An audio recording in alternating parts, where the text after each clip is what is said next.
साहेब तसेच आमचे माजी स्थायी समिती सभापती कमतम साहेब, साता साहेब, आमचे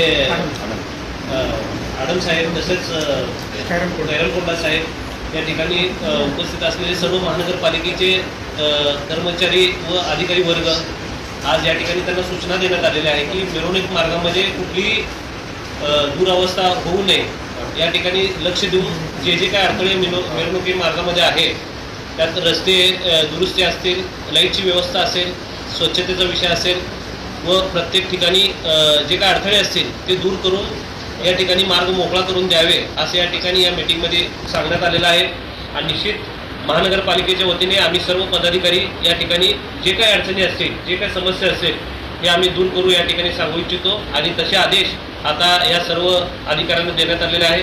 आणि सोलापूर शहरामध्ये खूप मोठ्या प्रमाणात जवळपास 2 ते 3 लाख लोक त्या ठिकाणी जमा होतात। दिवसभरात त्या ठिकाणी मार्कंडे महामुनीचे दर्शन घेतात आणि मग नंतर मिरवणुकीला प्रारंभ होतो। या ठिकाणी निश्चित सांगू इच्छितो की कुठलीही दुरावस्था या ठिकाणी महापालिकेच्या वतीने होणार नाही। आम्ही जातीने लक्ष घालू आणि या ठिकाणी जे काही समस्या असेल त्या आम्ही या ठिकाणी सोडवू असे या ठिकाणी मीटिंगमध्ये निर्णय घेण्यात आलेला आहे।